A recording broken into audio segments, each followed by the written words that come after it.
తీస్తూ మొత్తం 1,00,000 పసుపు కొమ్మల్ని స్వచ్ఛమైనటువంటి తెల్లనైన వస్త్రం మీద ఓ రాశిగా పోస్తారు.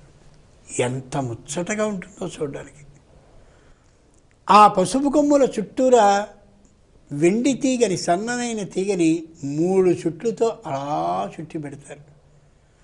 దానికి ఓ బంగారపు కాడని అలా ఏర్పాటు చేస్తారు.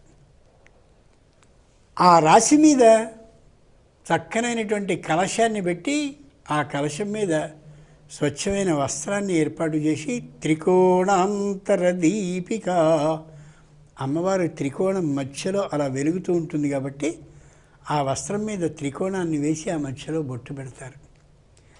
ఈ 1,00,000 పసుపు కొమ్మల మీద ఉండేటటువంటి కలశం నుంచి అలా ఒకసారి చూస్తే దీనికంటే కొద్ది ఎత్తులో అమ్మవారు లలితా పరమేశ్వరి శ్రీమత్సింహాసనేశ్వరి అని కనిపిస్తుంది.